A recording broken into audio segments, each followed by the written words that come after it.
Dreams of Music and Makeup, or welcome here. If this is your first video with me, thanks for stopping by. I'm glad to have you. My name's Jacqueline, and I'm a self-taught makeup artist. I've been putting out videos for over a year now, and 2 videos a week for almost a year now. I would love to have you be a part of them. If you want to do that, go ahead and subscribe down below. To stay in the loop though, you gotta click that bell right next to the subscribe button. It takes an extra step to stay in the loop these days. YouTube is weird, don't ask me why. Anyway, I like to have a dog shaking in the background every once in a while, just to keep it casual for you. We've got a little boy and a little girl who's upset that I made her get up. This is Bentley, and this is Darcy. These are my babies. They're gonna be on my lap for this video, but they like to say hi. They also love to watch out this window that's in front of us. Hey, you gonna be good? No, that's not for you. Sad, but funny story. About a week ago, caught this cute little boy dog standing on this very table, devouring my Maybelline Face Studio blender. So, this is a new recruit. Met his ultimate match in Bentley. He was throwing up pieces of sponge for the next 24 hours. But thought I had picked up most of it, but I swear he gets weirder the older he gets. I love talking about them, but I also know that that's boring for some people. But if you guys would ever like a video on that, all you gotta do is request it. I would love to tell you about them. They are rescues. They have kind of a unique little story, as most rescues do. Adopt, don't shop. One brief update for you before we get into the actual video. I did order the ColourPop No Filter concealers. I will have one of them coming up in a video here pretty soon if it's not already up. I did pick up 3 different shades, and the darkest of the 3 that I selected is the closest match for me, but it's still not my perfect color. So I actually have ordered one more shade that I believe is going to be my exact skin color match, and that is on its way currently. But once I do get that final shade and can do a full, more in-depth review for you guys, let me know if you guys would like that in a standalone video or if you just like it incorporated with something else. If you have a preference, leave it for me down below. Today, I thought we would discuss some products that I've kind of changed my mind about, or products that I no longer own. Some of these products are ones that I didn't like at first and now I do, but a lot of them I liked at the beginning, and now that I've had some more time to work with them, I have changed my mind about my initial thoughts. I thought you guys might enjoy this video. I enjoy watching these style of videos here on YouTube. Give this video a thumbs up if you are interested and excited for it. Another hint for you guys. I don't know if this video is going up before the other or not, so a little mystery on both ends for us. But this is only the 2nd day that I'm wearing this foundation, and I cannot believe it has taken me this long to try it. It's very inexpensive, and I just think it's flawless. Come in a little closer so you can see. I love it. I've done all of my light setting powder and color products and setting spray and everything, and oh, it's so beautiful, and this holds up really well too. At least it did for me yesterday. As we're discussing in this video, my opinion can change with a product. Sometimes products don't stay the same formula the entire time that you have them. Over time they can change, or your skin changes and it no longer works for you. Lots of different factors. So I wanted to briefly discuss some things that I feel differently about than maybe the last time we talked about them together. The first thing I want to mention, because I think this was the longest ago and it was just not really addressed here, the Dior Nude Glow or Nude Air Glow. I purchased mine in the pinky tone shade that was kind of a like pinky purple. This was one that I lusted after since it was a limited edition release at holiday years previous to it being released more permanently. I loved that highlighter swatched, but on the face it really disappointed me. I wasn't as impressed as I should be with a $60 luxury highlight purchase. So for that reason, I did return it. I don't think I ever discussed that on this channel just because I felt kind of sad like trying out this product, and I gave it a good review, like it was a first impression video. I just wasn't impressed enough to feel confident with that purchase, because frankly, this may be a little too deep for some people, and if so, I apologize. Like, skip forward 30 seconds. I won't be offended. But I grew up with nothing, and I've worked really hard for everything that I have. My husband and I both have. I cannot in good conscience spend $60 on a singular item that's going to sit in my drawer unused because it's just lackluster and it's not any better than something that's a third of the price or a tenth of the price. For that reason, I did return it. Thankfully, here in the US, we have that luxury of being able to return and get our money back when we're disappointed with our purchase. I am really grateful for that right, and I do use it as I see fit. Something else that I no longer have with me that I returned actually just this week is the CoverGirl Look Lockup Setting Mist. Let me get my notepad back up here so I can look at my list. I picked this up the last time, well, not the last time, but 2 times ago when I was at Ulta because I wanted a new drugstore setting spray, and being allergic to castor oil really limits my selection. This was the only new setting spray at the drugstore that was not advertised to be a matte finish that did not contain my allergens. It does smell pretty strongly of cucumber. That's not something I'm a fan of, so I kind of disliked that from the get-go. Again, not something bad enough to completely ruin the product for me, but I did notice each time that I used it that regardless of the state of my look, it always turned everything matte. As a combination dry skin type, that's not a desirable quality for me, and I found it over drying, so much so that I would overproduce oil. It was not a pretty picture, so I did return that because I knew that even in the warmer months, my skin doesn't change enough to where I need a mattifying setting spray.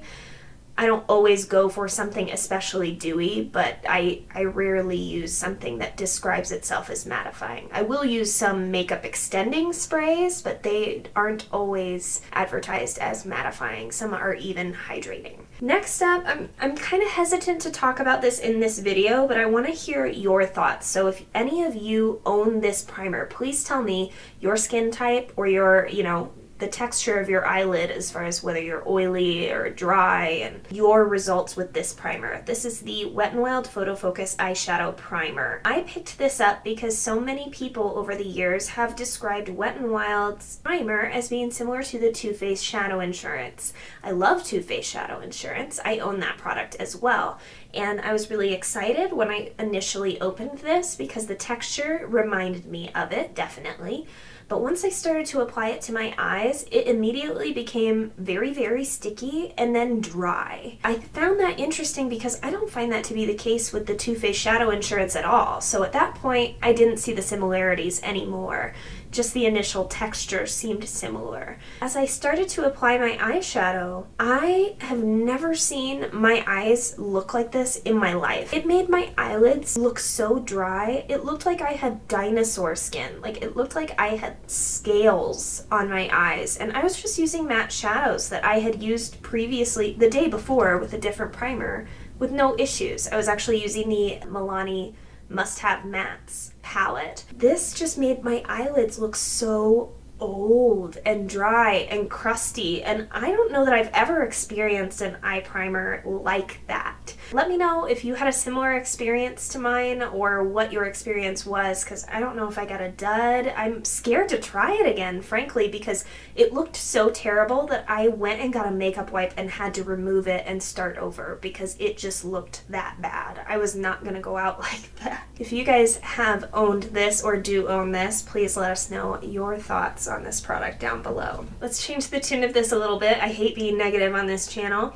This is the NYX Angel Veil Skin Perfecting Primer. I picked this up after years of listening to Kathleen Lights recommend this. It's nearly a dupe to the Hourglass Mineral Veil Primer. They don't feel the same, but the overall result is fairly similar.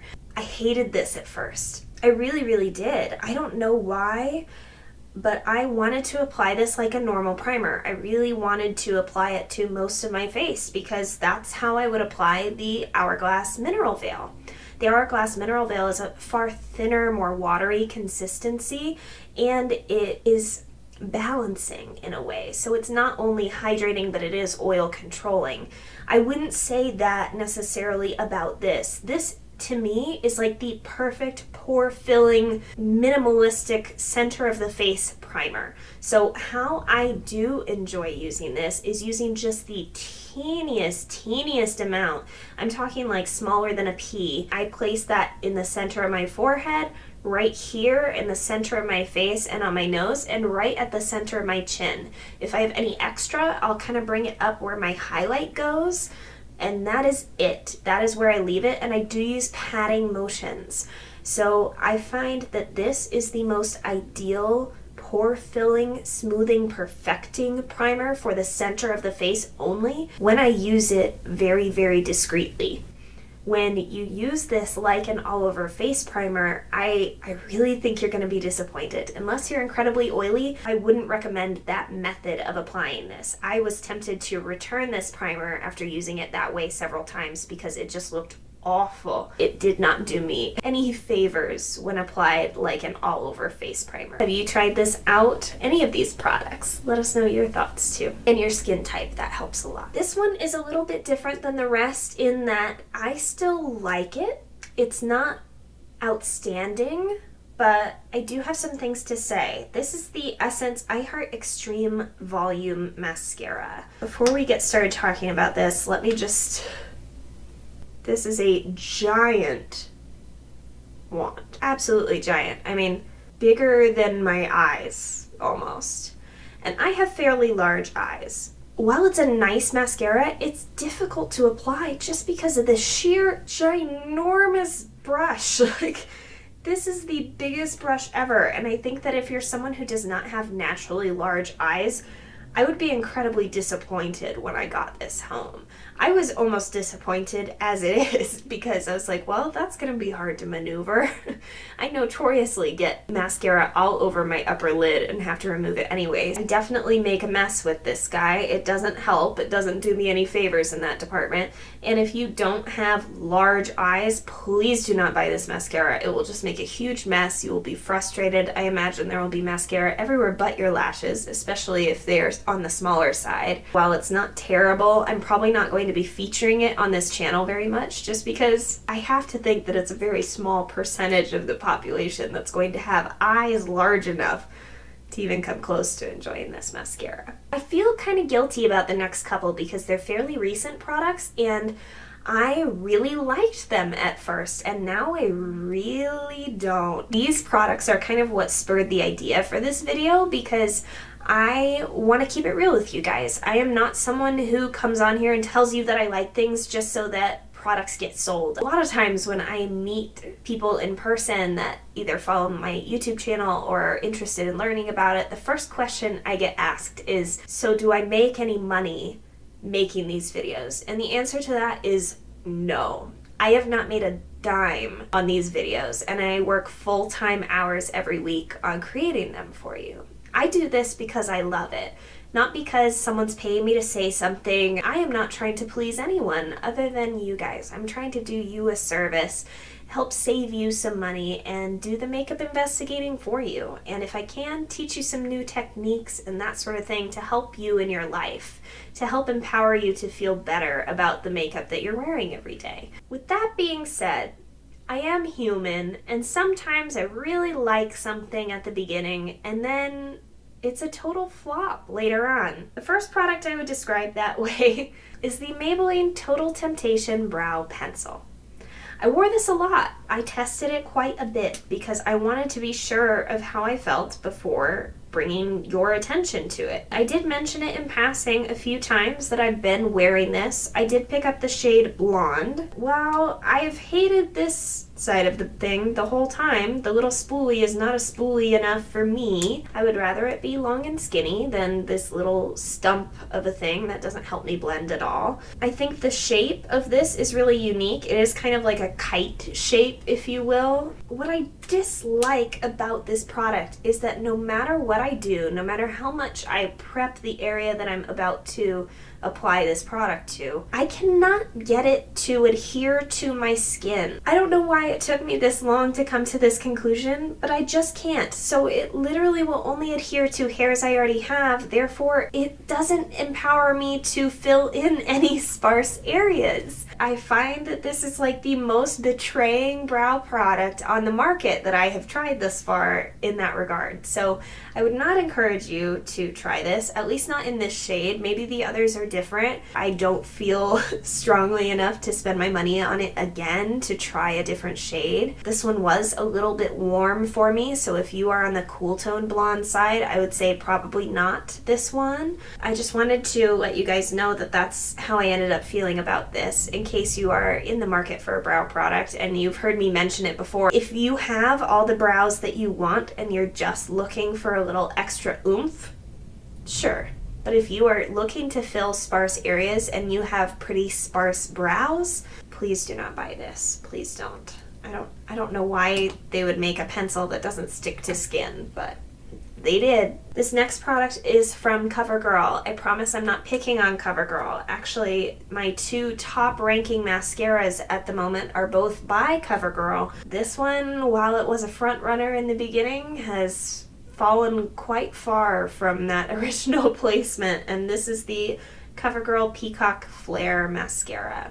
I enjoyed this at first, though the brush is not my favorite. It just overcomplicates things in my opinion, because you can see there's a wavy length of bristles as you go through, so I just found it difficult to comb out without constantly having to adjust how I was holding the wand. I did really enjoy this formula at first, but because it's so dry, it began flaking just a couple days into me wearing this. I feel like my standards are pretty low with, well, maybe they're not that low with mascara.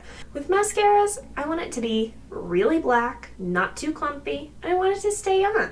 And I don't want it to rip my eyelashes out when I have to remove it. Those are my things. I have noticed that my chemistry is quite difficult when it comes to just keeping the mascara on. Mascaras notoriously flake, smudge, do not want to stay on my lashes. My lower lashes are incredibly long. Look, I even have some mascara flakes just to tell you I'm not lying right now. And that's just because my hair hits it sometimes and knocks off little pieces. But I will say, my lashes are long, so they do touch my face. My lower lashes, every time I look down, they're touching my face. So a lot of times I get dark transfer down here. I always set my under eyes. It's not because it's sticky or anything like that. It's just a formulation thing and combined with body chemistry. My body chemistry is difficult to please when it comes to mascaras not transferring and smudging, not flaking on me. I hate not knowing what I'm going to look like at any point when I might come across a mirror. That's not a reassuring thing. That's not why any of us reach for makeup, to have a mystery going on when we can't personally see our face. I don't want my products to betray me by flaking all over, migrating from where they should be, etc. Any mascara that does that consistently for me, I have no interest in that. So the moment I realized this was consistently flaking and I could not avoid it, that was the end of it for me. Did you see some products in here that you have had some mixed feelings about? Or if there is some other new product that you have changed your mind about, let us know. I would love to hear your stories down below. I hope you enjoyed this one. If you did, please give it a thumbs up so that I know. It helps me to better serve you guys with videos that you're interested in, so I would appreciate that very much. Subscribe if you haven't already. I'd love to have you back here, and click that bell to stay notified of everything so you don't miss anything from me. I hope you're having a wonderful day or evening wherever you are. I hope you keep dreaming, and I'll see you in my next video.